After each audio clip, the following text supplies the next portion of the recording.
Cannibal the Prequel. Chapter 1. Sometimes the world seems rich and full of color. That's what I had always believed. Actually, as a small child, I thought everything was black and white, right or wrong. But then I grew up.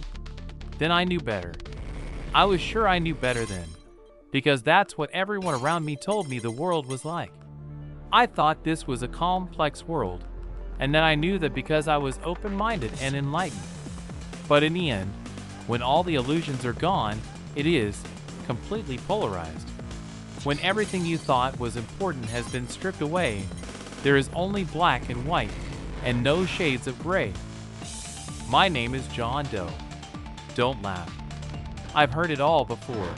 It's not even an old joke. Whatever you were going to say, which you thought was going to be so clever and original, it isn't. It's just as stupid and stale as the people who yell out their windows, "Run, Forrest, run," when they see me out running. On the plus side, if I was ever found with amnesia and no ID, I would be correctly identified. I am 1.79 meters tall, that's 5 feet 10.5 inches tall in the old units, and 32 years old. I am a low-level researcher at Molecular Wonders. I'm sure you have heard of them, but just in case, they are the world's biggest nanotechnology and molecular engineering corporation ever to exist. Our claims to fame include the long-awaited cure for aging, though calling it that is of course an oversimplification, the artificial mitochondrion, the tiny machines one injects into oneself to be able to perform arithmetic computations as fast and reliably as a computer and interface with electronics, the molecular supercapacitor, and smart ink, which turns any piece of paper or other surface that can be written on into a computer, with our own popular GUI operating system, which put Microsoft out of business. I don't know if you've ever heard of them. Maybe if you are a history buff you have. It was a company back in the United States of America, when it used to be called that. But back to Molecular Wonders.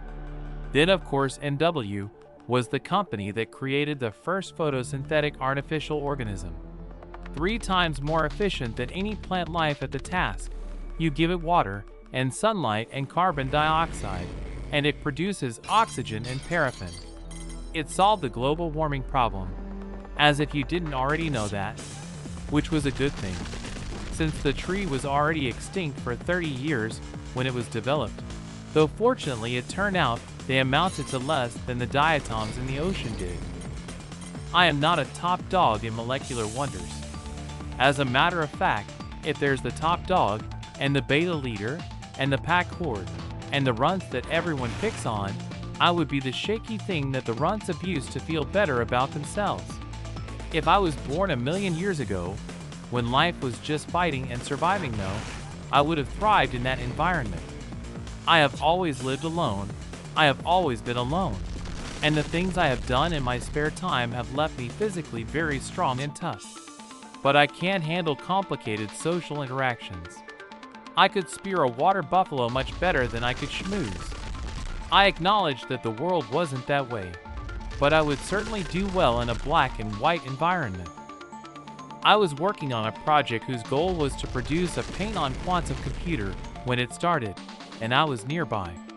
I heard a loud bang, followed by a loud whirring sound, and then a much more massive extended boom, like a mountain collapsing. We all looked out the window, and a 100-story building on the cityscape skyline was in the process of collapsing. Oh my God, yelled Sarah. I later learned the first loud bang I heard was the sonic boom of an incoming projectile. I would come to see more of them. They were about 30 feet long and resembled massive jet engines. But they were in fact spaceships. Out of them came the things. They never got a proper name. They never exactly stopped to introduce themselves. But as we all stood there, watching the last of the collapsing building, and hearing the end come to a halt a good 10 seconds later due to the speed of sound and the echoing against the other buildings, we didn't know what was the cause. 30 seconds after that, the first of the things came out. It was straight out of the imagination of H.P. Lovecraft. This can't be happening. said Lucy. Lucy was the religious project leader. The bitch had tried to save my soul on at least 3 different occasions. I hated her, but she's dead now. Like everyone except for Sarah, she was intolerable to me, although she kind of redeemed herself a bit at the end. Still, I don't look back at her death with 1 ounce of sadness. We all watched as the thing started wreaking havoc around itself. We saw people fried in their tracks by a powerful energy weapon it fired at them as they futilely ran about. It tore up the ground beneath it like it was flopping through gloppy mud. That was when I actually saw the second one. We only heard the first one, but now we were looking out the window. A white contrail streaked across the sky, and then a few seconds later came the sonic boom and a very similar whirring sound. And then it evidently slammed into another building perhaps 4 kilometers further from us than the first, though it was obstructed and out of view. A distant rumbling echo suggested that the same thing was happening over there.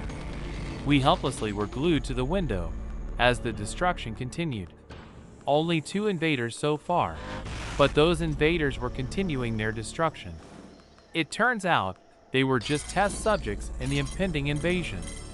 After about half an hour, they were defeated, not by the police or any army that came to our aid, but they just fell down dead. Perhaps it was like War of the Worlds. Killed by our microorganisms? No such luck. The body of the thing melted, and then some autocatalytic reaction apparently set off it becoming white hot and burning through the ground. It turned out with later incursions that the things were keen on obliterating any traces of themselves to avoid being analyzed, presumably to prevent their enemies from finding weaknesses in them. It almost was a completely successful measure. What now? I said. The immediate danger was apparently gone. Just then Lucy's phone rang.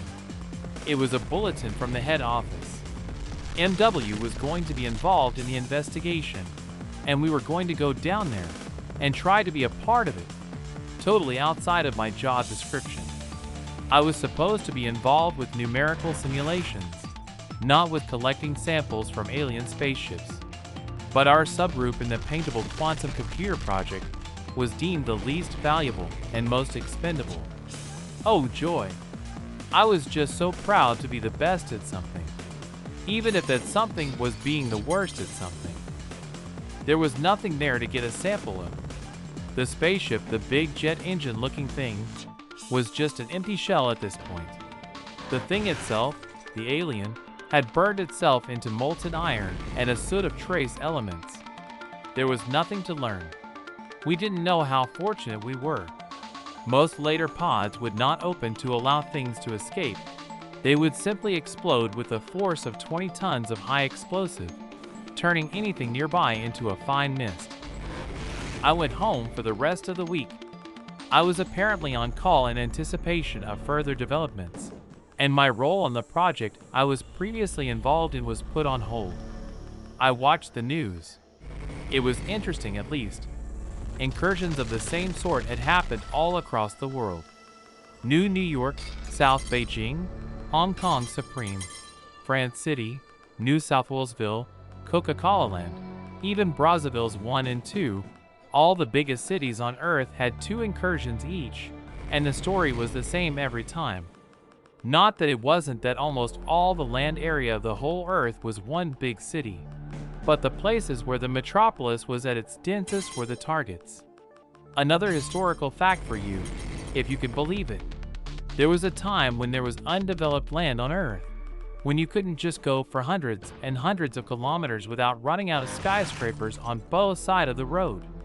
When every city had a limit and outside of it, there was just wilderness. But anyway, I'm getting off topic. Like I was saying, there was no useful information to be gained from analyzing the remnants after the attacks. It got old and boring pretty quickly. It wasn't until the end of the day that the media went back to the disassembly of the 4th Michael Jackson robot. Time passed. The events of that day were relegated to the cult leaders using it as evidence of all their ancient prophecies coming true. and that we were being punished for allowing whatever groups of people their respective cults hated to continue to live, or get married, or teach their kids any opposing points of views to their own. Back to the status quo. But then an observatory made the discovery. A cold object the size of the asteroid Ceres out around the orbit of Neptune was headed straight for Earth, and not at any sane speed. At almost 2% the speed of light. Simulation after simulation showed that it would impact. That would be the end. Just falling into Earth's gravity without any starting kinetic energy would be enough for an object that size. But moving that fast, it would be a fast and painless death. That's what they thought until they discovered a little later that it was going 10% slower than before. Then 20%. It was slowing down. More detailed observation and an accelerated launch of a new space telescope that was already underway gave detailed pictures of the object and of the swarms of incursion pods ahead of it. We may not be ready for the next waves of the attack, but we would know exactly when and where they would happen. There would be one that was 4 times as large as the first one, and then one which was 20 times larger than that. And who knew what the main object would later launch at the Earth, especially once it got here. But the places they would strike next were evacuated, and robots designed for the task were left ready to deal with the incursions.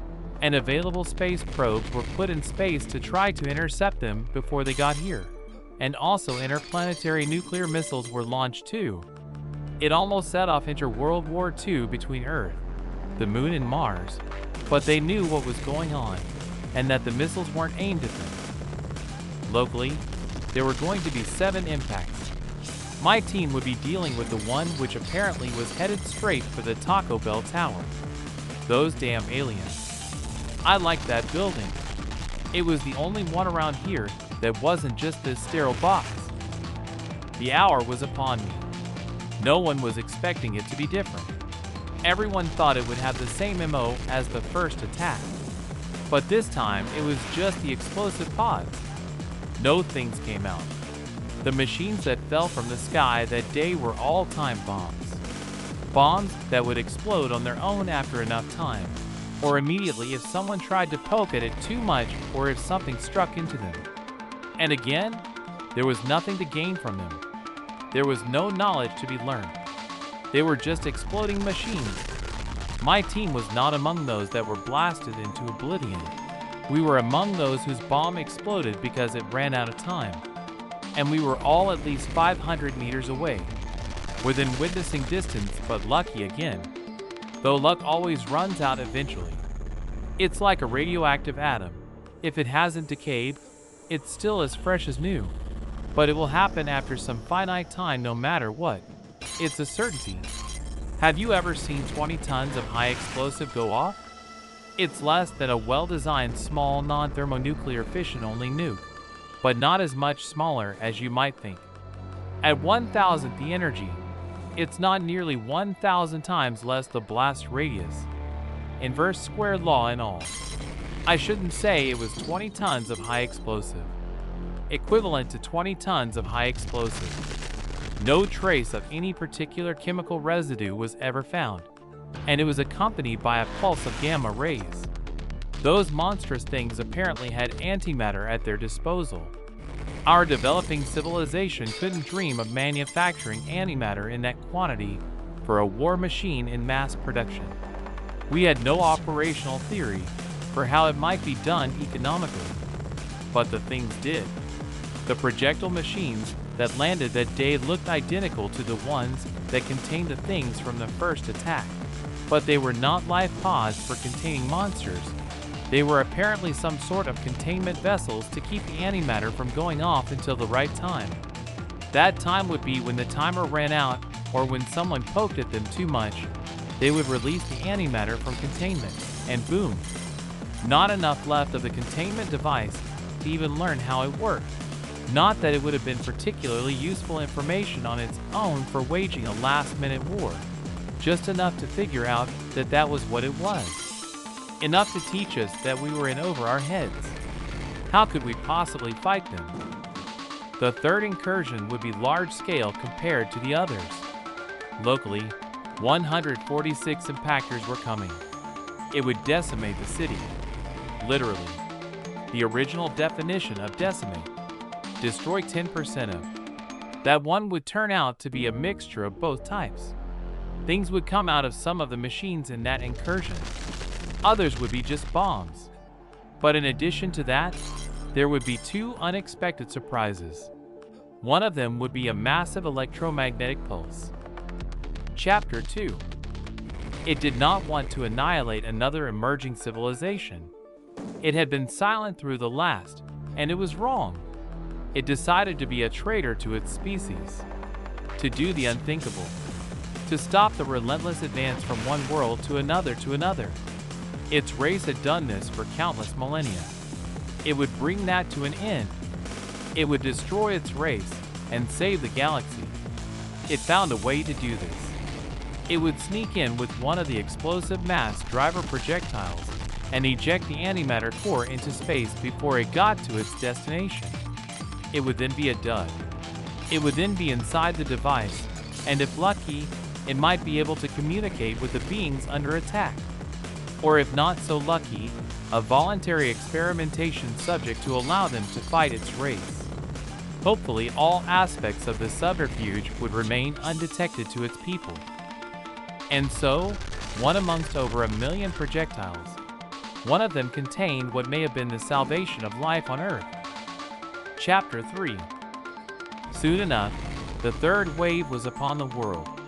The incursion I was sent out for was just 3 buildings over from where I normally worked. I didn't know at the time that the pod which would strike that building would be truly unique, for all the good it could amount to. Who knows? That remains to be seen. Unfortunately, this attack would be accompanied by a third type of weapon as well, one which would blanket the area with a massive electromagnetic pulse, which would destroy all complex electronic devices. Only shielded ships like the ones owned by rich fat cat CEOs and vice presidents would escape the effects of it, and nanotechnology because it's too small for significant voltage to be induced from the flux. When the hour was upon me, I was kept at a distance of 4,000 meters along with the other team members. I was looking nervously up at the sky when one of the most poignant moments of my life suddenly occurred. Sarah grabbed me from behind and swiftly turned me around and hugged me very tightly and passionately kissed me. I was so stunned, I didn't know what to do. Perhaps as a result of always being alone, I have come to not even have the usual needs as most people call it. On top of that, I had some long-developed obsessive-compulsive disorders, particularly over sanitation reasons, regarding what I am willing to put in my mouth. And someone else's spit-covered tongue falls into the category of things that are too gross for words.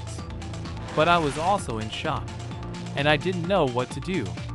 It was 5 whole seconds before I really comprehended what was happening and wasn't completely paralyzed.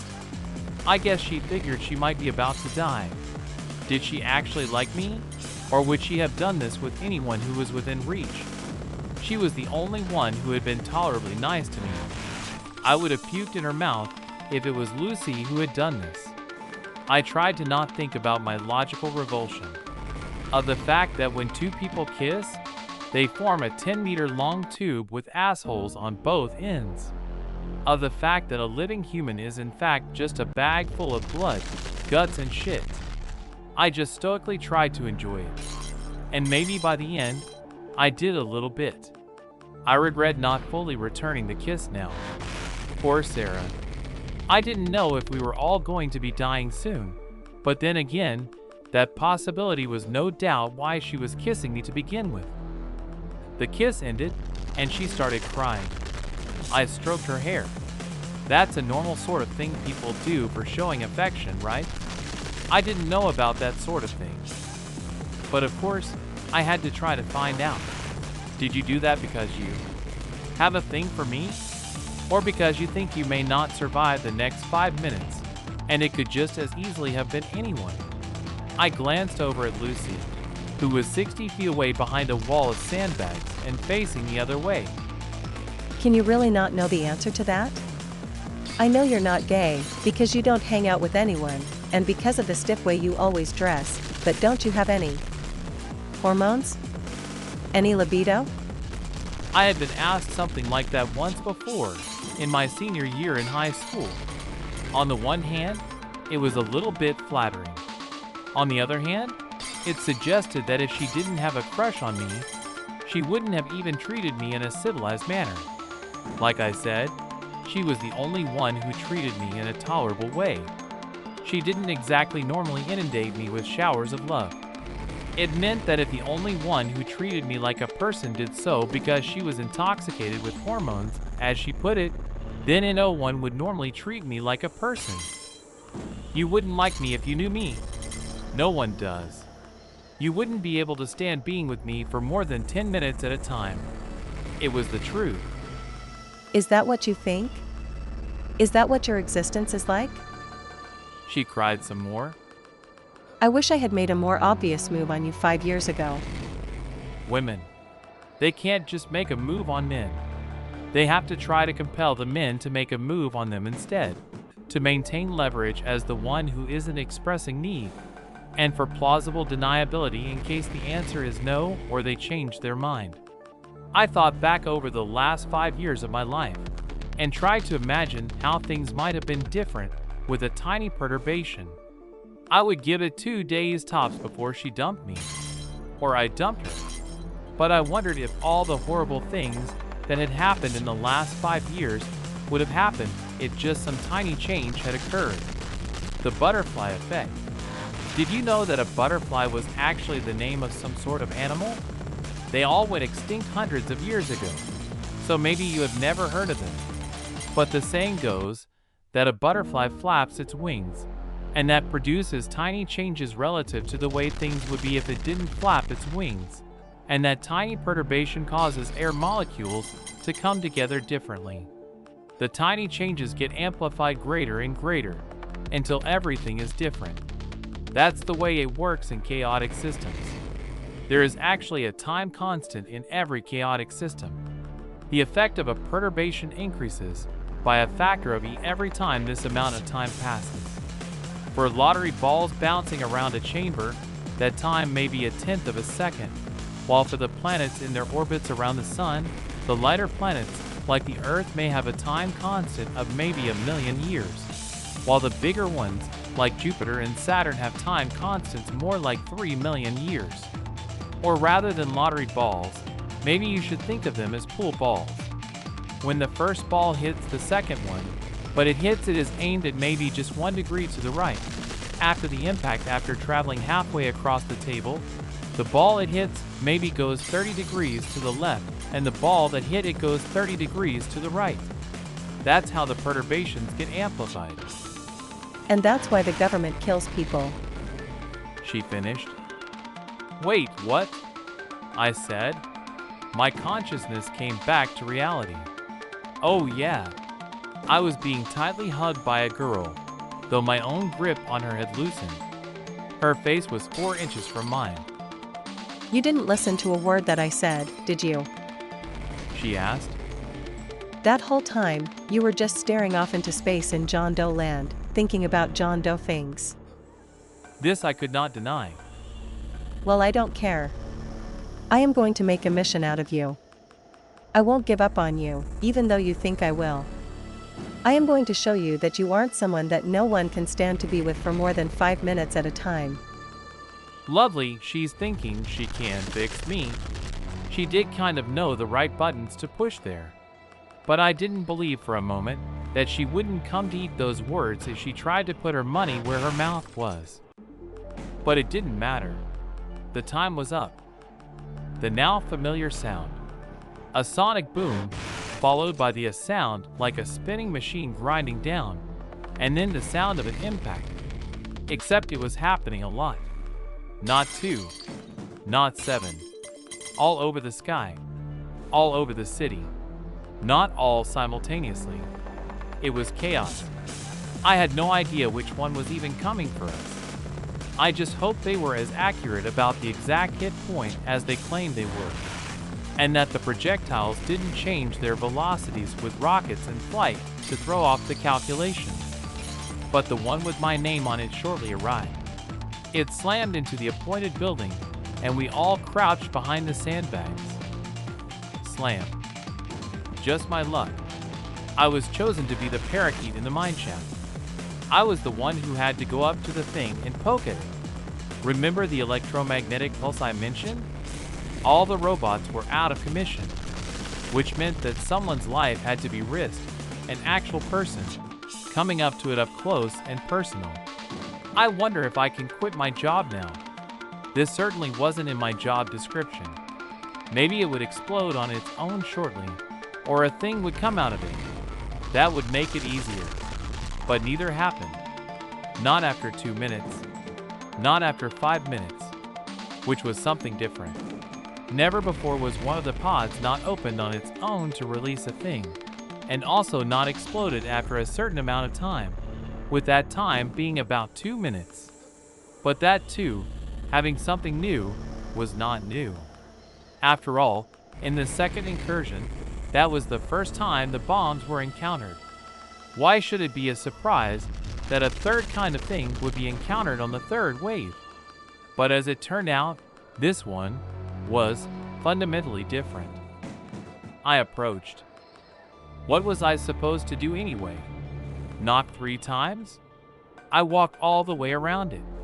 It didn't look like it had any doors, but it opened itself like a flower opening up, and there was something sitting there. It wasn't one of the things. It was small, smaller than a man. It stood up and looked at me with 4 inhuman eyes. It looked like a kid in a Halloween mask. Almost. It had not an elbow on its 2 arms, but 2 joints, one a third and one 2/3 down the appendage. It held up its 4-fingered hands a bit above its head. Isn't that amazing? Perhaps that is a universal, and I mean truly universal, gesture of I'm not armed. I stepped onto the platform of the inside of the machine, which had opened up. I stood 3 feet away from it. I looked down at the 1¼ meter tall creature. It looked up at me, over 1¾ meters tall. Perhaps another and similar gesture was universal. I reached out my right hand. It looked down at my hand, and up at my face, then after 2 seconds, back at my hand. It slowly reached a hand toward mine, repeatedly glancing back at my face on the way. Its hand was touching mine. I slowly gripped my hand around its hand, and I gently shook it. It followed through with the gesture itself, pushing up and down. We walked out of the machine platform. We had gotten 20 feet away, when a device on the alien's right arm, which resembled a wristwatch, started beeping. The alien suddenly was panicked. It tugged on my hand and tried to run, dragging me along with it. I didn't know where it was trying to take me, but I had a feeling it wasn't trying to go anywhere, but just to get away from the machine.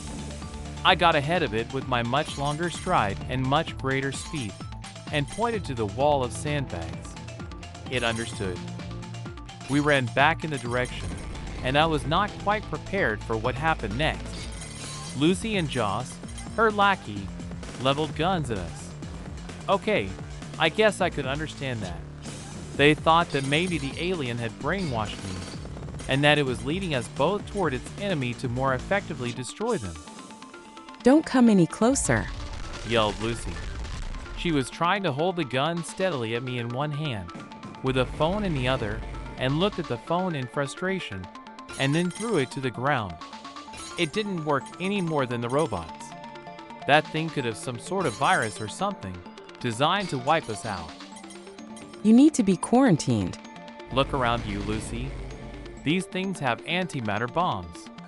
They have a ship the size of a small moon coming right for Earth at relativistic speed, and slowing down from those speeds in a momentum-deconserving reactionless drive that destroys all the science since Isaac Newton. They're a million years ahead of us, maybe a billion. And yet, they have no idea what our genome even looks like. Do you really think biological weapons would be their top choice? We are screwed if we don't do something unconventional. We're screwed anyway. They're almost here. Is it such a sacrifice to just see where this goes? After a few seconds, she lowers her weapon, as does Joss. We walk toward the sandbag. With everyone standing around, the alien frantically tries to communicate something to us. It was pointing at its beeping wristwatch. We were standing around looking bewildered at each other, when a giant column of pure blue-white inferno encompasses the machine the alien came out of. It surely had the power of a nuclear blast. We had just enough time to get knocked off our feet and fall behind the sandbags with minor skin burns. It must have, I coughed, been some kind of alarm that was tripped. The mothership fired that at the device to destroy it. You know what I think? I think this little guy is here without their permission, Say that again. yelled Lucy. My ears are ringing too loud. I clued everyone in on my theory. It did seem to fit. The amount of time since the wristwatch alarm started sounding, times the speed of light, was about the distance to the mothership at this point. They discovered this alien's deception, or just decided that their machine was a faulty device, and annihilated it to avoid its technology from being analyzed and used against them. We have to get this alien to the lab. Now. Sarah yelled. Maybe its brain is compatible with our neuroelectronic interface technology. It's no good, I said. That stuff isn't shielded against the EMP.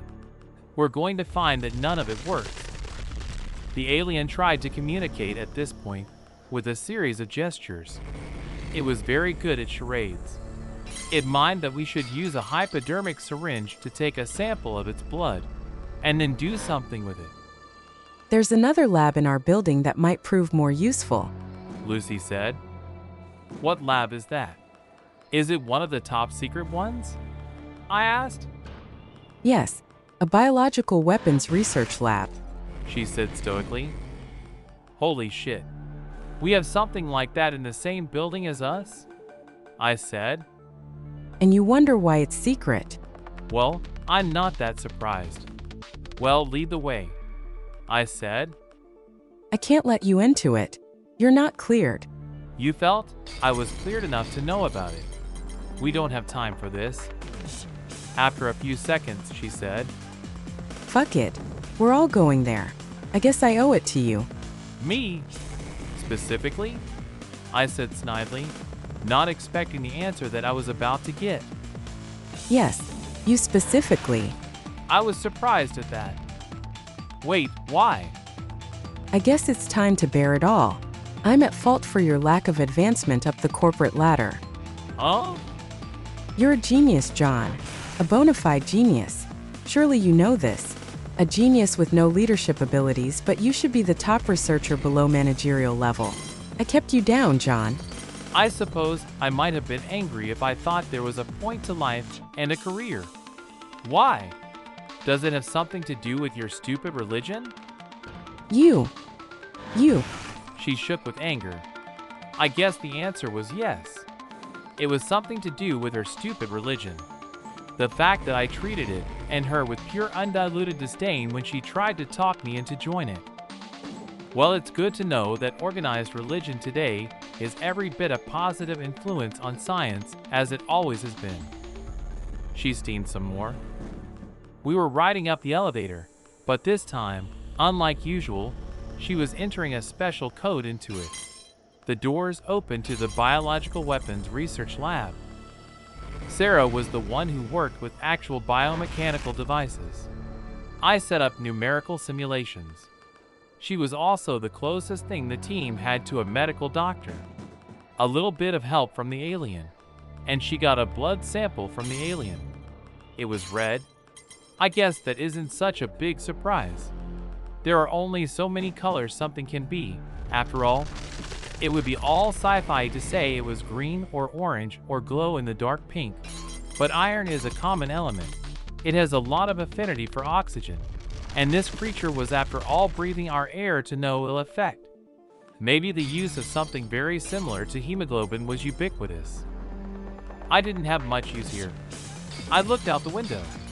I saw fires coming out of windows. I saw collapsed buildings everywhere. I saw buildings that had taken so much damage that they looked like one more tiny push would be all it would take to make them collapse. All the things that had come out of non-exploding pods had ceased to be. It seems they did a certain amount of damage, and then they liquefied themselves, just like in the first wave. The only difference was that now, all communications were out. All electronics were out. Just then, I saw a luxury ship zoom by. One of those rich fat cats again. I wonder how many people could fit on those big ships of theirs. I wonder how many were actually on them. It flew up and away into the sky. A rat escaping from a sinking ship. Escaping from the Earth. So, I said, "Sarah, anything interesting?" She cried. I don't know what to do. I just don't have any time. "Do you want me here?" She thought for a moment. No. No, go home. Come back tomorrow. No sense hanging around here. There aren't any working computers to use for calculations of any sort anyway. And so I went home. Sure enough, no electronic device worked. I found out the next morning when newspapers, such an anachronism, were literally airlifted here, dropped from the sky. I got a hold of one. Apparently, huge areas of the Earth were sent back into the early 20th century.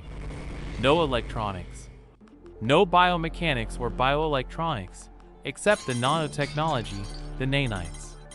Many millions of people had died simply because their implants couldn't take the widespread EMP. 3 days until the mothership was looming right outside the atmosphere. It seemed to be slowing down at just the right rate to park itself right over our heads.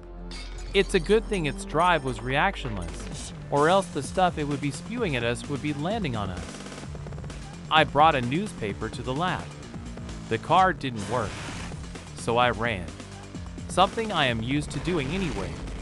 I run a lot. I can run a long time when I am alone in my thoughts. But this was a short trip. Fortunately, the code Lucy had put into the elevator the day before still worked. I hadn't thought about the risk of not being able to get back into the lab. "Any progress?" I asked.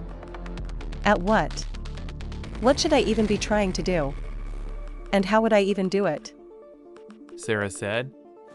"Well, what do you have to work with exactly?" Well, after looking through the few hard copy documentation there is on the resources in this lab, what should be the most useful of the secret weapons here is an active enzyme that, in contact with DNA, creates a toxin custom designed to kill that organism specifically and leave anything else untouched. There are 2 problems with this. 1, the creature's DNA isn't exactly DNA. 2, I wouldn't want a toxin for him, or it. I guess. I would want a toxin for the whole species. Also, there's no way to deliver it to the enemy. There's also a tool here that may work despite the fact that their genetic template isn't the same as DNA. It doesn't too closely look at the DNA itself, so it shouldn't matter that it isn't quite DNA, since it does at least use the same elements.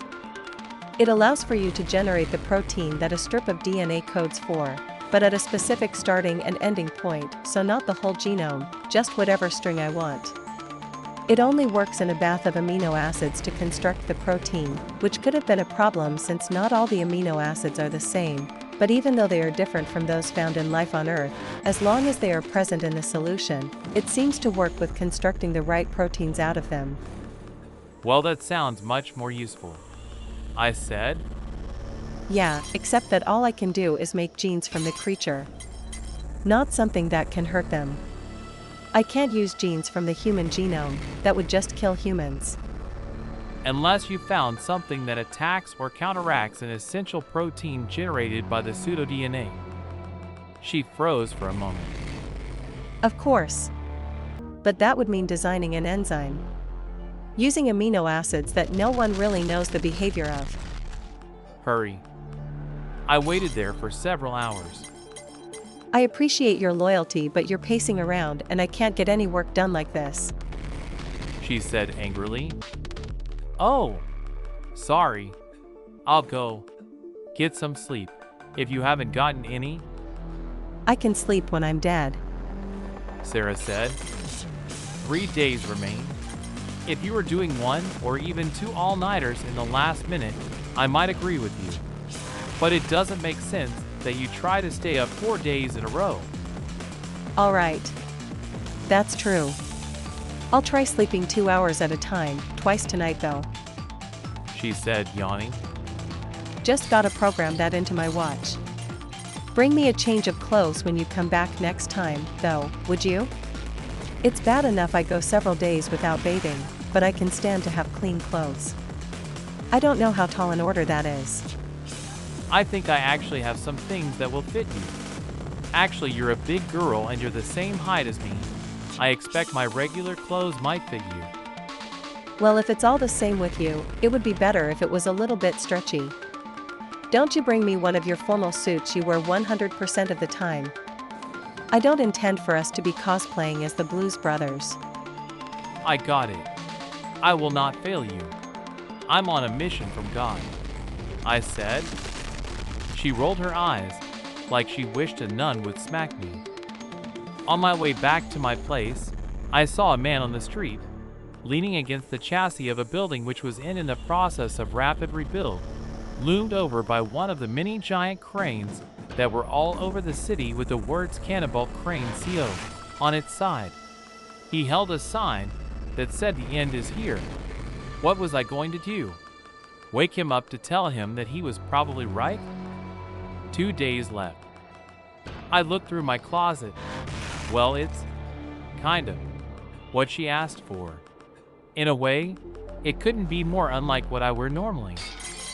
I had 2 complete changes of it. I brought them both. I also brought her some donuts and whole milk and ready-to-eat refrigerate after opening skinless, boneless chicken breast meals. Oh, you have got to be kidding me. That's got to be some kind of joke. She said when she saw the clothes. She looked at the clothes that looked exactly like my usual suits, except that everywhere that was normally black was now white, and everywhere that was normally white was now black. You must have had to go to some kind of gag store to get that. It looks like a normal men's suit in an old photo negative. It's stretchy though, I said, as I showed her its elasticity. She groaned. Well, I guess I don't have to worry about hip and waist circumference then. Seriously, where did you get this?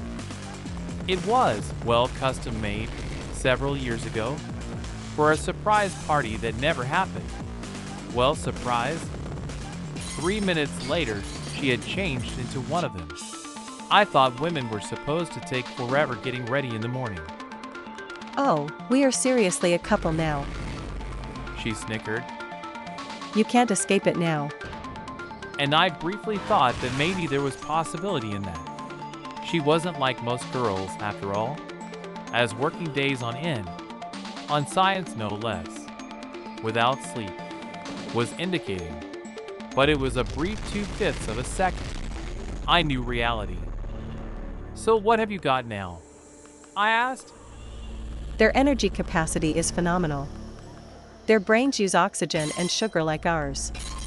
But their muscles have something amazing going on. They have an enzyme in their metabolism which accomplishes cold fusion. They turn hydrogen into helium and derive energy from it. No. Yes. Well, I'm not sure it's actually hydrogen with hydrogen. There are also some complicated chemical reactions going on that I haven't figured out. It may be anitronic fusion of hydrogen with boron. I don't have any working electronics, so I can't really analyze the amount of energy it produces to determine this. But I may be able to adapt it to humans. That's great, if we want to live 100 years without food, which could be a useful skill if civilization collapses. But it doesn't really help us fight them, does it? I asked. Well, no, our brains use a lot of energy. It would maybe keep us alive 4 or 5 times longer on the same amount of food, but what it would allow is incredible feats of enduring muscular action. You mean like super strength? I asked. That, and super stamina. Faster than a speeding bullet, able to leap. No, not quite. You would be torn limb from limb if you exerted yourself to enormous forces after all. But something beyond all normal human capacity. We're talking a 15-minute marathon here. Neat. I always wanted to get my time under 5 hours. I almost killed myself running 8 miles on a treadmill at 7 miles an hour once, I said, as if that was something to be proud of. Do you suppose the aliens will turn back when they see that we can run 200 kilometers per hour? Especially if they can do the same. Oh, but there's more. Watch this. With an eyedropper, she put 2 drops of a liquid on a microscope slide, and then put it into a petri dish at an angle so that the 2 drops would slowly slide into the petri dish in a few seconds. She ran towards me and pushed me behind a hard island fixture and put safety goggles over my face. We peered over the edge of the island table thing, and as I said his summit, boom, it exploded like a stick of dynamite. It almost was too much in this room we were in. That was 2 micrograms of a synthetic enzyme coming in contact with 1 drop of 99% water, 1% alien blood. I guess I should have used 0.1%. Oh snap. So what happened? I asked. Nuclear reactor meltdown is what happened. Ah, a package deal. They're kryptonite. With great power comes great capacity to explode. Exactly. So what do we do with it then? I asked.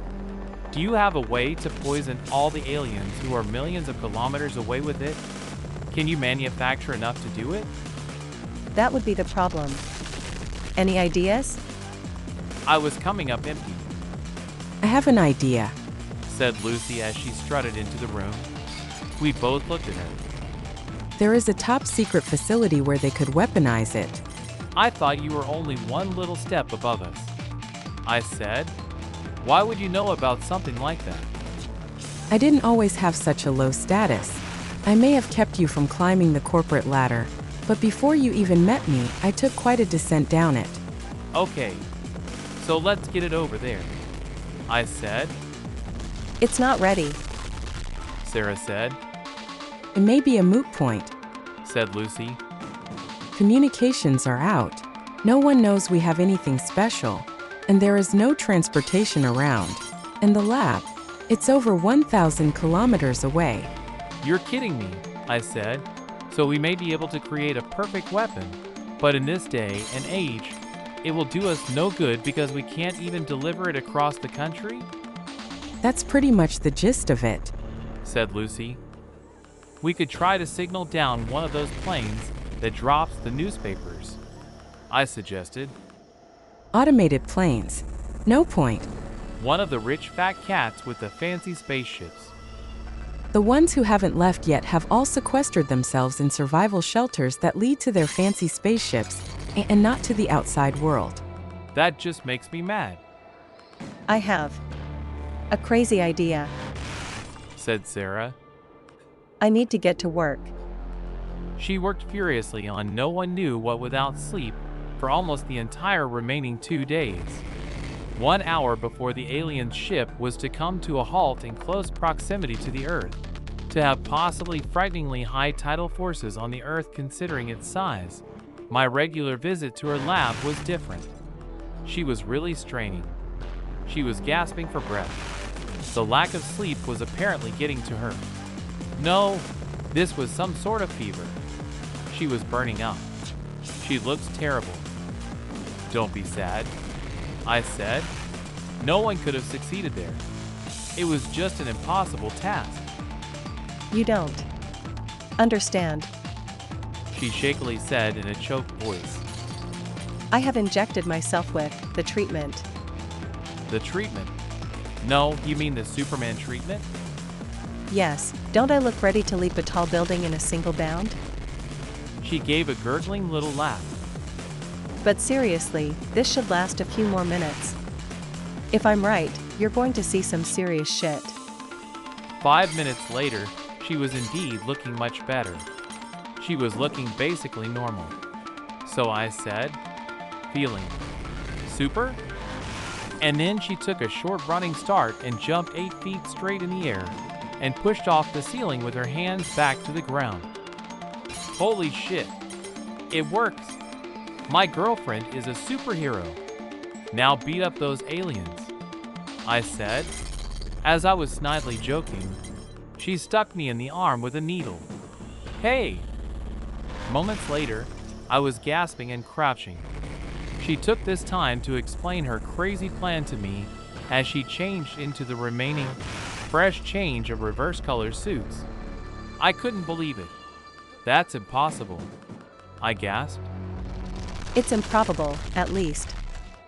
She replied. The virus is ready to go.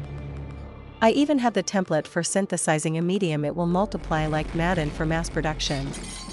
All we need to do is get it to the lab. Which is, cough, gasp, over 1,000 kilometers away. On foot. Oh, if only I was about to be running along a level road for over 1,000 kilometers.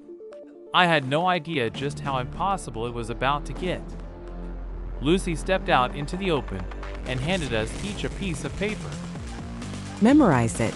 They were printouts of Gargle Maps directions for getting there. On foot.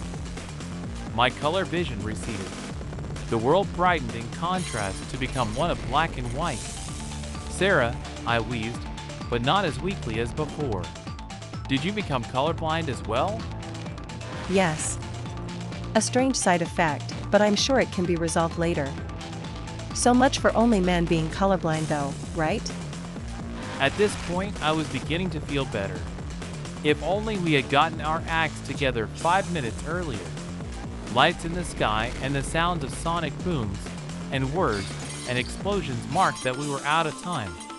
There was an explosion in our own building behind us. One of the things was coming our way. Run. Yelled Lucy. Run and don't stop for anything. Get over there. There wasn't time to go down the elevator. Sarah and I jumped over 2 chairs that were in the way to the window of the lab, slammed through it, and fell down. We managed to land on the roof of the next building over and both rolled to a safe landing. 200 meters back, the thing was still chasing after us. We had to keep going. There was no stopping. There was no stopping for anything. As we ran, it was clear things had really taken a turn for the worse. It looked like the world was ending, the actual apocalypse, and there was only one way to stop it. It was a black and white world of death or continued survival, and nothing in between, with nothing else mattering, with a goal at the end that it seemed to be impossible to reach.